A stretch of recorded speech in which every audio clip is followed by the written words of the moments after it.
한국이 대만보다 인당 GDP가 낮아? 그럼 대만이 일본보다 인당 GDP 높아?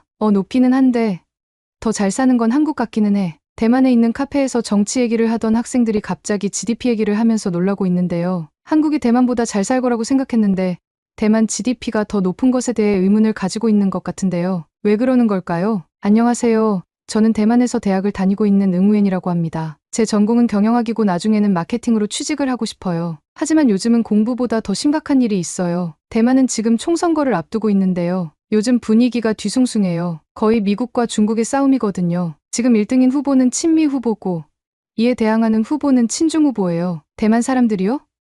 당연히 친미 후보를 지지하죠. 대만이 몇십 년 동안 중국에게 고통받고 있잖아요. 이 말을 인정하지 못하는 사람들은 당연히 중국 사람들이겠죠. 홍콩 보세요. 그렇게까지 노력하고 많은 사람들이 희생됐지만 결국 변하지 못했잖아요. 그래도 대만은 달라졌으면 좋겠어요. 저는 아시아 국가에서 한국이 가장 부러워요. 일본은 자주적인 나라임에도 불구하고 정치에 관심이 없어서 나라가 잘 안 되고 있다는 점은 모두가 알고 있고요. 중국은 정치 관련해서는 할 말도 없고요. 북한은 뭔 얘기를 하겠어요. 그나마 한국이 대만에 견줄 정도로 민주적인 정치 제도가 돋보이는 나라라고 생각하거든요. 한국의 민주적 선거 과정을 존경하는 한 사람으로서 저는 종종 한국 선거 제도의 강점과 독특한 측면에 대해 생각해 보게 됩니다. 이제는 후보들 자체에 의문을 제기하는 나라가 된 대만을 보면 속이 상해요. 저는 급속한 근대화와 격동의 정치 역사를 가진 한국이 어떻게 이렇게 탄탄한 민주적 틀을 구축했는지에 대해 항상 매료되어 왔습니다. 군부 정치에서 벗어나려고 애쓴 한국 사람들의 의지와 열정이 부러워요. 물론 많은 사람들의 희생이 있었지만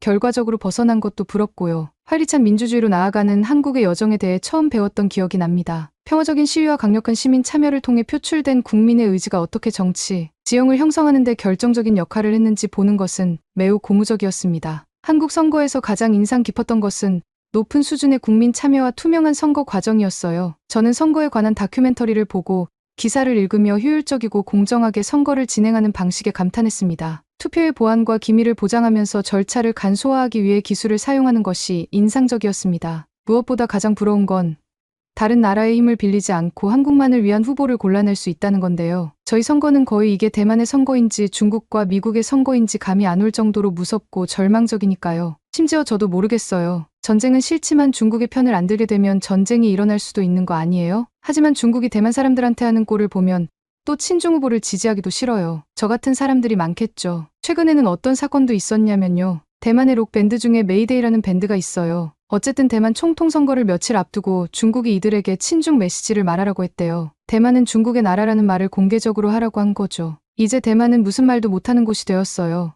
2016년에 한국 걸그룹 트와이스의 쯔위한테도 공식 입장문을 발표하라고 난리가 났었잖아요. 쯔위는 그래서 결국 본인이 자랑스러운 중화민국의 사람이라고 공식적으로 이야기했어야 했고요. 아마 메이데이도 중국을 지지하지 않으면 꽤나 고통스러워지겠죠. 대만 사람들은 다 알아요. 하고 싶은 노래도 못하게 하는 나라인데 진지하게 다른 나라로 가야 할까요? 저는 종종 다른 나라에서도 한국의 민주주의 과정을 모방할 수 있는 날이 오기를 꿈꿉니다. 모든 시민이 자신의 목소리를 낼 수 있고 선거가 민의를 진정으로 반영하며 젊은이들이 한국처럼 국가의 미래를 만들어가는 데 참여할 수 있는 시스템 말입니다. 제가 공부를 계속하고 세계 정치를 지켜보면서 한국의 사례는 여전히 희망의 등불이자 열망하는 모델입니다. 나중에 공부를 해야 한다면 한국에서 하고 싶어요. 미국은 큰 나라지만 바보들이 너무 많고 한국은 똑똑한 사람들이 많잖아요. 저는 한국의 여러 면모를 지금 생각해보니까 좋아한 것 같긴 해요. 한식도 좋아했거든요. 사실 체구가 작고 마른 저에게 대만 음식들이 조금 짜고 기름기가 많았던 것 같아요. 한국 사람들이 대만에 오게 되면 꼭 콜레스테롤 문제가 생긴다고 하더라고요. 마라탕 먹고 밀크티 먹고 곱창국수 같은 기름진 음식들을 자주 먹으니까요. 그런데 한식은 정말 속이 편안했어요. 한식 세계로의 여행은 한국에서 온 교환학생이 같이 한식 먹어볼래?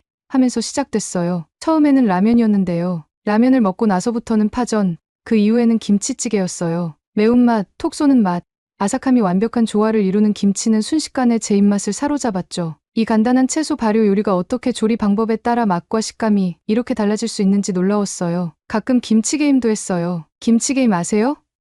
구글에 김치를 쳐보는 거예요. 왠지 없을 것 같은 김치를 쳐보는 거예요. 이를테면 포도 김치 같은 거요. 그리고 있으면 벌칙을 받는 게임인데요. 포도 김치 없을 것 같으시죠? 있어요. 진짜 별별 김치가 다 있어요. 샤인머스켓 김치도 봤어요. 하지만 음식뿐만 아니라 그 뒤에 숨어있는 문화가 저를 사로잡았습니다. 저는 음식을 통해 종종 표현되는 애정과 애착의 개념인정에 대해 배웠습니다. 삼계탕 한 그릇을 음미할 때면 재료 하나하나에 담긴 정성과 전통을 느낄 수 있습니다. 한국 애들은 사람을 앞에 두고 자기 혼자 음식 먹는 걸 정말 힘들어 하더라고요. 나쁜 짓 하는 것 같대요. 저는 그냥 배불러서 안 먹으려고 하는 건데도 제가 앞에 앉아있으면 꼭 자기들이 눈치를 보면서 한 입 먹을래 물어봐요. 귀여운 애들이죠. 정치적인 모습인 건지 성향인 건지 모르겠지만 올림픽이나 아시아게임을 봐도 한국 사람들이 가장 페어플레이를 잘하는 것 같아요. 2020년에 도쿄올림픽에서 혹시 유도 경기 보신 적 있으신 분들이 계신지 모르겠는데요. 저도 그날따라 왜 그걸 봤는지 모르겠는데 그냥 TV에서 나오고 있었나 봐요. 한국 남자 선수가 이기기만 하면 동메달을 따는 거였는데요. 상대는 심지어 일본 선수도 아니었거든요. 10초 정도만 더 버티면 되는 게임인데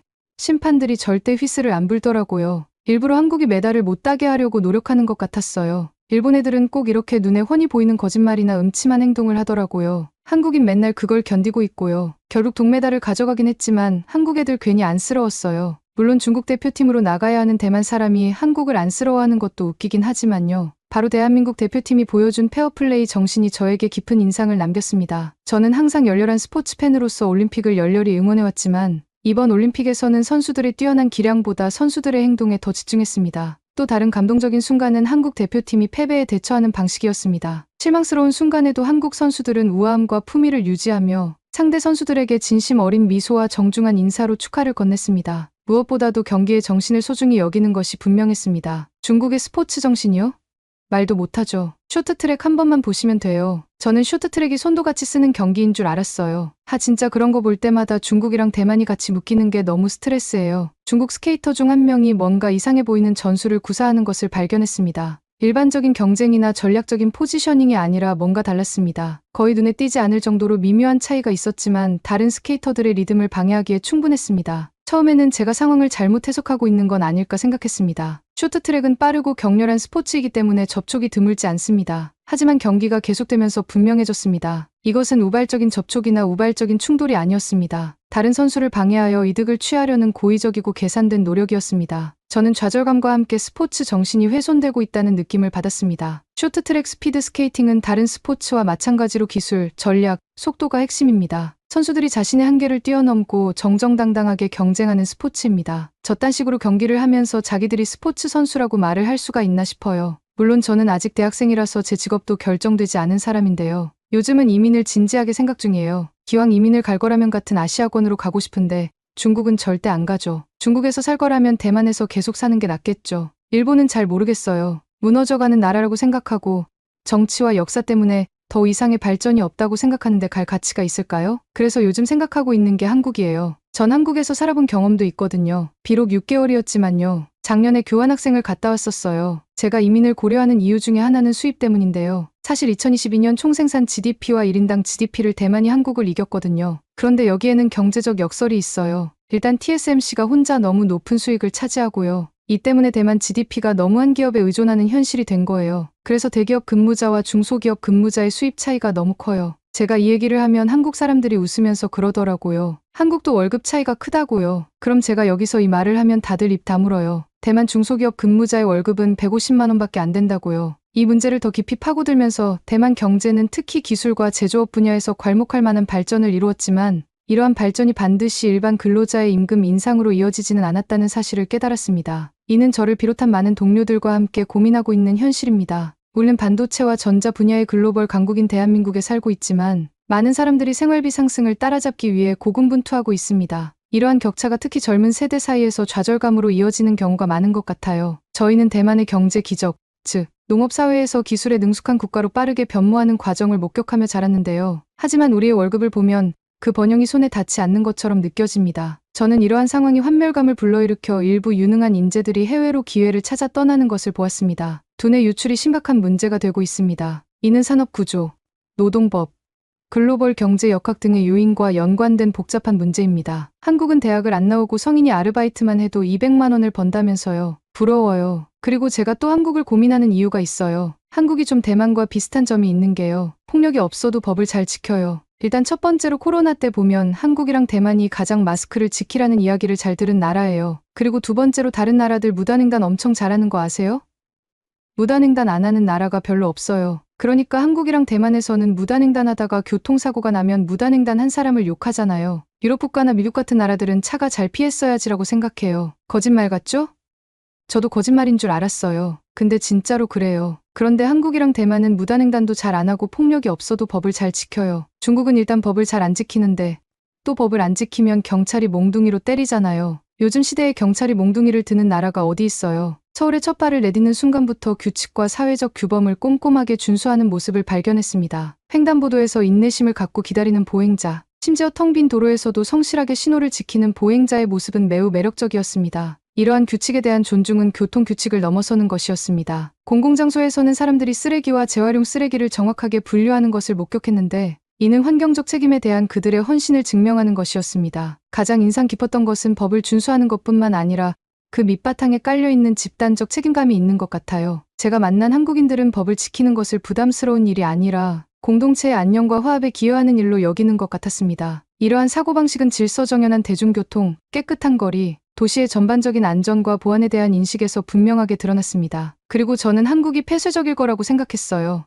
왜냐하면 한국은 단일민족이잖아요. 아직 이민을 많이 가는 나라도 아니고요. 그런데 한국 사람들 진짜 친절해요. 외부인에 대한 한국인의 개방성과 호기심은 저에게 큰 감동을 주었습니다. 한국 사회가 폐쇄적일 거라는 선입견이 깨졌죠. 이 경험을 통해 저는 강한 국가 정체성에도 불구하고 수용과 포용에 대한 깊은 역량이 있다는 것을 배웠습니다. 한국 사람들의 따뜻함과 친근함은 저에게 깊은 감동을 주었고 제 가슴에 지울 수 없는 흔적을 남기며 문화적 경계를 넘어선 인간관계의 힘에 대한 관점을 바꾸어 놓았습니다. 한국에 머무는 동안 저는 한국 사람들의 친절함과 너그러움을 엿볼 수 있는 순간들을 수없이 많이 만났습니다. 사소해 보이지만 깊은 감동을 준 사례 중 하나는 동네 편의점에서 일어난 일입니다. 그곳에서 저는 한국 아저씨들이 아르바이트생, 주로 어린 학생에게 베푸는 소박하지만 따뜻한 관대함을 목격했습니다. 저는 숙소 근처에 있는 이 편의점을 자주 이용했습니다. 어느 날 줄을 서서 기다리던 중 한 아저씨가 2+1 프로모션에 해당하는 상품을 구매하는 것을 목격했습니다. 그 후 그가 한 행동은 저에게 깊은 인상을 남겼습니다.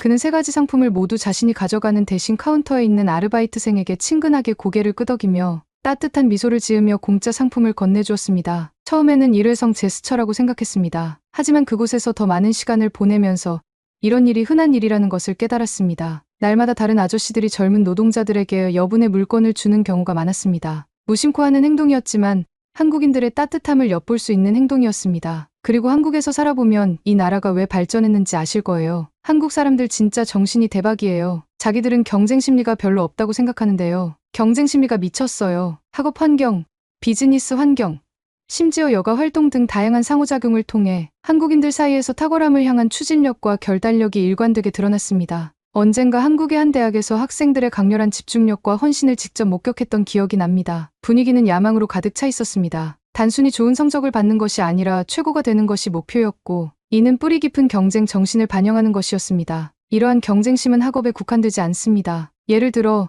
저는 비즈니스 세계에서 혁신과 우수성을 위해 끊임없이 노력하는 한국 기업들을 지켜봐 왔습니다. 단순히 기준을 충족하는 것이 아니라 새로운 기준을 세우기 위한 경쟁입니다. 이러한 끊임없는 우수성 추구는 한국 브랜드를 글로벌 시장의 선두에 올려놓았습니다. 그래서 재밌는 게요. 이 사람들 쉬는 것도 경쟁처럼 해요. 멍때리기 대회라고 아세요?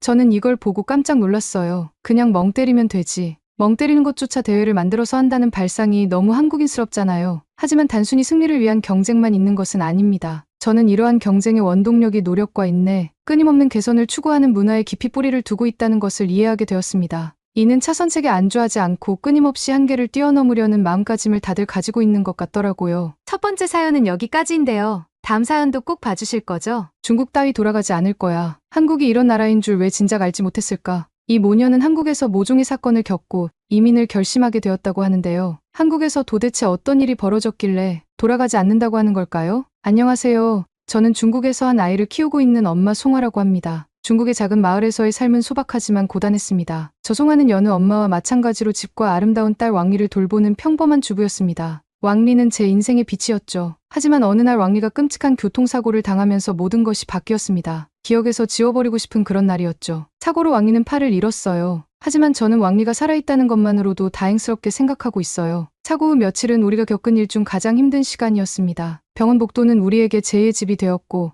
왕리는 수술 후에도 용감하게 수술을 견뎌냈습니다. 저는 왕리의 엄마로서 왕리의 손을 잡고 침대 옆에 서서 고통을 위로해 주려고 노력했습니다. 심장 박동 리듬에 맞춰 삐삐거리는 기계에 연결된 연약한 딸을 보며 마음이 아팠습니다. 그 시절 왕리의 힘은 대단했습니다. 육체적 고통과 병원 침대에서 깨어날 때의 혼란에도 불구하고 그녀의 정신은 꺾이지 않았습니다. 그녀는 종종 눈물을 흘리면서도 웃으려고 노력했고 저는 그 회복력을 깊이 존경했습니다. 병원에서 잠 못 이루는 긴 밤을 보내면서 저는 그녀의 용기의 진정한 깊이를 깨달았습니다. 하지만 우리가 직면한 도전은 병원 벽에만 국한된 것이 아니었습니다. 우리가 마침내 마을로 돌아왔을 때 분위기는 극적으로 변했습니다. 예전에는 마음 편히 걸을 수 있었던 거리가 이제는 낯설게 느껴졌습니다. 오랫동안 알고 지내던 이웃과 친구들이 우리를 다르게 대하기 시작했습니다. 우리가 지나갈 때 그들의 미소는 조용한 속삭임으로 바뀌었습니다. 마치 왕리의 장애가 그들에게 넘을 수 없는 장벽인 것처럼 보였습니다. 동정심과 불편함이 담긴 시선의 무게가 느껴졌습니다. 가슴이 아팠어요. 귀엽고 천진난만한 제 아이 왕리는 그들의 달라진 태도를 모르는 것 같았습니다. 하지만 저는 알았습니다. 우리가 다가갈 때 아이들이 눈을 흘기는 모습, 대화가 조용해지는 모습을 보았습니다. 가장 힘들었던 부분은 왕리가 변하지 않았다는 사실을 깨닫는 것이었습니다. 왕리는 여전히 사랑, 호기심, 기쁨으로 가득 찬 소녀였습니다. 장애는 그녀의 온화한 정신을 바꾸지 못했지만 그녀를 둘러싼 세상은 변했습니다. 마치 우리 커뮤니티가 그녀의 신체적 조건을 보지 못하는 것 같았습니다. 그들은 용감하고 멋진 소녀가 아닌 장애를 가진 아이로만 보았습니다. 사회생활의 이러한 변화는 삼키기 힘든 쓴 약이었습니다. 저는 이웃의 따뜻함과 동료애가 그리웠습니다. 왕리가 마을의 평범한 아이였던 시절, 친구들과 함께 뛰놀고 웃던 시절이 그리워졌습니다. 하지만 이제 그 친구들은 경계심, 많은 부모님들에 의해 멀리 떨어져 있었고 왕리는 고립되고 혼란스러워졌습니다. 엄마로서 제 영혼이 찢어지는 것 같았어요. 저는 이 차가운 새 현실로부터 보호하고 싶었고 거절과 고립의 고통으로부터 보호하고 싶었습니다. 하지만 세상을 영원히 막을 수는 없다는 것을 알았습니다. 대신 저는 딸의 안전한 피난처이자 끊임없는 사랑과 지지의 원천이 되는 데 집중했습니다. 저는 그녀가 제 눈을 바라볼 때 그녀가 항상 알고 있던 것과 같은 사랑과 수용을 볼 수 있도록 하고 싶었습니다. 그 어려운 시절에 우리의 유대감은 더욱 강해졌습니다. 우리는 서로의 세상이 되어 서로의 사랑에서 위안과 힘을 얻었습니다. 저는 제 자신과 왕리에게 세상이 우리를 어떻게 보든 우리는 고개를 높이 들고 함께 맞서겠다고 약속했습니다. 그들의 시선과 속삭임이 우리를 규정하지 못하게 하겠다고요. 우리는 우리가 처한 환경, 동정 어린 시선, 불편한 침묵 이상의 존재였습니다. 가장 큰 타격은 남편이 우리 곁을 떠났을 때였습니다. 남편은 부담감과 소문, 그리고 장애아를 키우면서 달라진 현실을 감당할 수 없었죠. 저와 왕리만 세상에 맞서 싸웠죠. 하지만 그거 알아요? 왕리와 저는 서로만 있으면 충분했어요. 왕리는 고통과 인생의 큰 변화에도 불구하고 결코 정신을 잃지 않았습니다. 왕리는 여전히 호기심 많고 즐거워하는 아이였고 주변 세상에 매료되었죠. 이 힘든 시기에 왕리는 유튜브라는 새로운 친구를 찾았습니다. 그리고 그녀는 활기찬 문화와 아름다운 자연이 있는 한국을 발견했습니다. 한국에 대한 그녀의 궁금증은 날이 갈수록 커졌습니다. 그것은 단순한 관심이 아니라 열정이었고 희망과 행복을 주는 꿈이었습니다. 그때 저는 왕리의 눈에서 그 불꽃을 살리기 위해 무언가를 해야겠다고 생각했습니다. 저는 한 푼이라도 아끼고 초과 근무를 하고 왕리의 꿈을 현실로 만들기 위해 할 수 있는 모든 일을 하기 시작했습니다. 한국행을 결정하는 것은 쉽지 않았습니다. 어떤 대우를 받을지, 새로운 나라에서 왕리와 함께 생활하는 것은 어떨지 두려움이 앞섰죠. 사실 한국이 장애인 복지가 좋은 나라인지도 잘 몰랐고 음식도 먹어본 적이 없었습니다. 또 한국인들은 항상 마음이 급하고 성격이 냉랭하다고 생각하고 있었거든요. 그럼에도 불구하고 왕리의 눈빛에 담긴 결연한 의지가 제 모든 의심을 사라지게 했습니다. 이 여행은 왕리를 위한 여행이었고 왕리에게 기대할 수 있는 무언가를 주고 꿈을 꾸게 해줄 수 있는 여행이었으니까요. 그래서 우리는 인생에서 가장 큰 여행을 준비하기 시작했습니다. 여권을 발급받고 항공권을 예매하고 한국 문화에 대해 조금씩 배웠습니다. 왕리는 매일 밤 한국 지도에 가보고 싶은 곳을 표시했습니다. 왕리의 흥분은 전염성이 강해서 저도 힘을 얻었습니다. 비행기를 타기 전날 밤, 저는 왕리를 꼭 안아주며 이 여행이 우리 삶을 영원히 바꿀 아름다운 무언가의 시작이 될 것이라고 약속했습니다. 여행 준비는 우리의 작은 프로젝트가 되었습니다. 우리는 함께 기본적인 한국어 문장을 배우고 발음이 틀린 것에 대해 낄낄거리며 만나게 될 사람들과 나눌 대화를 상상했습니다. 특히 왕리는 한국 음식에 관심이 많아서 집에서 간단한 한국 요리를 만들어 보는 시간도 가졌어요. 티켓을 예약하던 날, 왕리와 저는 기쁨에 겨워 거실에서 춤을 췄어요. 앞으로 펼쳐질 멋진 경험에 대한 약속과 함께 순수한 행복의 순간이었죠. 출발하기까지 몇 주 동안은 설렘과 막바지 준비로 정신이 없었어요. 비행기에 탑승하자 만감이 교차하는 기분이 들었습니다. 미지의 세계에 대한 두려움, 새로운 경험에 대한 설렘, 그리고 딸을 위해 한 걸음 내딛는다는 깊은 자부심이 있었죠. 저는 비행기가 이륙하는 동안 왕리의 손을 꼭 잡았는데 이는 우리가 상상조차 할 수 없는 방식으로 우리의 삶을 변화시킬 새로운 시작을 향한 도약을 상징하는 것이었습니다. 처음 본 한국의 모습은 마치 왕리가 그린 한국, 그림 속으로 들어온 것 같았습니다. 푸른 녹지와 어우러진 거대한 도시 풍경은 우리의 숨을 먹게 했습니다. 거리를 달리면서 우뚝 솟은 고층 빌딩, 번화한 거리, 전통과 현대 건축물의 조화 등 모든 것이 초현실적으로 느껴졌습니다. 한국에서 렌터카를 빌리는 것은 의외로 쉬웠는데 중국에서의 복잡한 절차와는 완전히 반대되었습니다. 중국은 절차를 중요시하고 절차를 중요시하는 것에 비해서 일 처리가 굉장히 느리고 미숙한 경우가 많거든요. 도로는 깨끗하고 표시가 잘 되어 있어 찾기 쉬웠습니다. 왕리는 조수석에 앉아 눈을 크게 뜨고 경이로운 풍경을 하나하나 감상했습니다. 첫 번째 목적지 중 하나였던 지리산 방문은 정말 환상적이었습니다. 북한을 제외하면 한국에서 제일 높은 산이라고 하더군요. 산은 높고 웅장하게 서 있었고 봉우리는 구름과 맞닿아 있었습니다. 그 모습을 바라보는 왕리의 눈은 설렘으로 반짝였습니다. 사진이나 영상으로만 보던 꿈이 눈앞에서 펼쳐지는 것 같았기 때문입니다. 정상에 도착하자 숨이 멎을 듯한 경치가 펼쳐졌습니다. 눈앞에 펼쳐진 풍경은 광활한 녹색의 대지,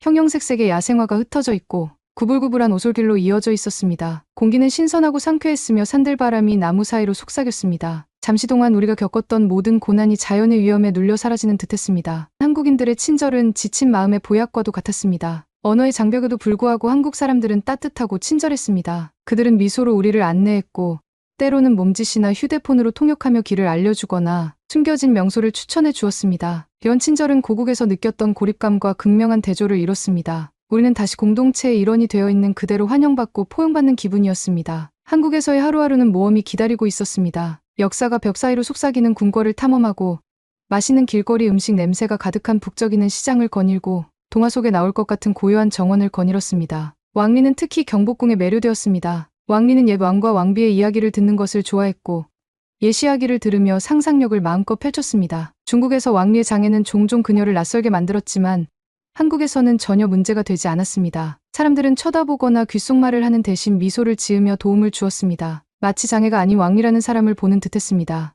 이러한 수용이 왕리를 편안하게 만들어줬어요. 왕리는 한국에서 더 자신감 있고 개방적인 성격이 되었어요. 저녁은 휴식과 사색의 시간이었습니다. 우리는 다양한 한식을 맛보며 맛과 식감을 실험했습니다. 왕리는 한국 치킨의 매력에 푹 빠졌습니다. 중국에도 기름을 이용해 튀긴 음식은 많았지만 치킨이랑은 달랐어요. 왕리는 특히 달달한 양념치킨을 좋아했어요. 우리는 아늑한 식당에 앉아 분위기에 흠뻑 취하며 하루의 이야기를 나누고 다음 여행지를 계획했습니다. 이 순간에 저는 이 여행이 육체적으로뿐만 아니라 정서적, 영적으로도 우리에게 얼마나 큰 치유가 되고 있는지 깨달았습니다. 이 여행은 단순한 휴가를 넘어 우리를 둘러싼 세상에서 기쁨과 아름다움을 발견하는 길이었습니다. 우리가 속해 있는 곳, 왕리가 있는 그대로의 멋진 소녀로 인정받고 받아들여지는 곳을 찾는 여정이었습니다. 한국을 여행하는 동안 매 순간, 매 경험은 치유를 향한 발걸음이었고 어떤 어려움이 있더라도 세상에는 항상 아름다움과 친절이 있다는 것을 상기시켜 주었습니다. 어느 화창한 날 오후, 우리 여행은 예상치 못한 방향으로 흘러갔습니다. 우리는 바닷가의 고풍스러운 카페를 방문하고 있었습니다. 주문을 하려고 잠시 자리를 비운 사이 왕리가 사라진 거예요. 순식간에 패닉에 빠졌습니다. 정신없이 그녀의 이름을 부르며 미친 듯이 찾아 헤맸어요. 낯선 타국에서 혼자 겁에 질려있을 왕리를 생각하니 견딜 수가 없었어요. 저는 카페 직원에게 다가가 두려움을 전하기 위해 애를 썼습니다. 직원들은 즉시 도움을 요청하고 주변을 수색하는 등 행동에 나섰습니다. 한참이 지난 후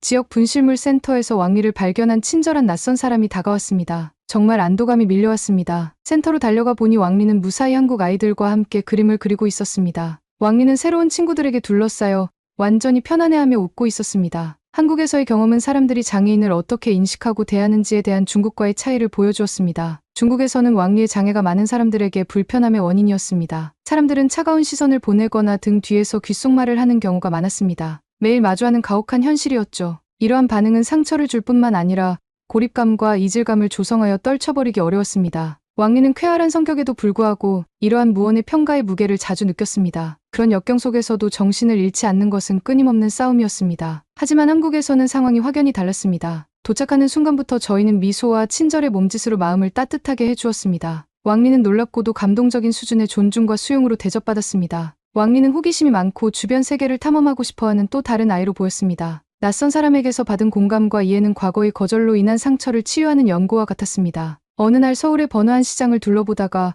왕리가 발을 헛디뎌 넘어졌던 일이 생생하게 기억납니다. 걱정으로 가슴이 뛰었지만 미처 손을 뻗기도 전에 지나가던 행인들이 달려와 도와주었습니다. 그들은 왕리의 장애를 이유로 주저하거나 반발하지 않았습니다. 대신 그들은 부드러운 미소와 도움의 손길을 내밀며 그녀가 괜찮은지 확인한 후 계속 길을 떠났습니다. 이 단순한 친절은 우리에게 깊은 감동을 주었습니다. 공감과 연민이 서로 다른 문화와 경험 사이의 간극을 어떻게 좁힐 수 있는지 보여줬습니다. 이러한 수용은 길거리에서 우연히 마주치는 것 이상으로 확장되었습니다. 식당에서 가게 주인들은 종종 왕리가 편안하게 앉을 수 있도록 배려해 주었습니다. 그들은 왕리에게 가장 좋은 자리를 권하고 작은 간식을 가져다 주며 다른 아이들과 마찬가지로 왕리와 대화를 나누었습니다. 그들의 행동은 말보다 더 큰 울림으로 왕리를 소중히 여기고 존중한다는 것을 보여줬습니다. 박물관과 문화유적지에서 직원들은 왕리가 전시물을 이해하고 즐길 수 있도록 추가 정보를 제공하는 등 매우 친절하게 응대했습니다. 인내심을 갖고 기꺼이 왕리와 함께하려는 그들의 태도는 우리의 경험을 향상시켰을 뿐만 아니라 왕리의 자존감과 소속감도 강화시켜 주었습니다. 많은 인파와 좁은 공간이 부담스러울 수 있는 대중교통에서도 사람들은 배려를 아끼지 않았습니다. 자리를 양보해주고 역에서 길을 안내해주고 때로는 다정하게 대화를 나누며 우리의 이야기와 출신지에 대해 진심으로 관심을 보였습니다. 이번 한국 여행은 특히 왕리에게 큰 변화를 가져다 주었습니다. 우리가 마주한 수용과 친절은 고국에서 겪었던 편견으로 인해 무너진 왕리의 자신감을 회복하는 데 큰 도움이 되었습니다. 왕리는 새로운 열정으로 사람들과 주변 환경과 교류하며 마음을 열기 시작했습니다. 저는 그녀의 눈에 띄는 변화를 볼 수 있었습니다. 그녀는 오랜만에 본 것보다 더 행복하고 더 편안해졌으며 더 자기 자신에 가까워졌습니다. 장애를 대하는 태도의 변화는 놀라운 일이었습니다. 인간애와 공감의 힘에 대한 교훈을 얻었습니다. 적절한 환경과 이해와 수용의 시선 아래라면 신체적 능력에 상관없이 누구나 성공할 수 있다는 것을 보여줬습니다. 한국에서의 시간은 일상의 고단함에서 벗어나는 아름다운 탈출구였을 뿐만 아니라 친절과 인간관계에 대한 새로운 시각을 갖게 해주었습니다. 친절은 문화적 경계를 뛰어넘어 삶을 변화시킬 수 있는 힘을 가지고 있다는 것을 가슴 뭉클하게 일깨워 주었습니다. 이 사건은 한국이 왕리가 성장할 수 있는 곳이라는 믿음을 더욱 확고히 해주었습니다. 장애를 가진 아이가 아닌 한 인간으로서 왕리를 소중히 여기는 사회, 때로는 우리가 가장 기대하지 않았던 곳이 우리가 진정으로 속해 있어야 할 곳이라는 것을 깨닫게 된 전환점이었습니다.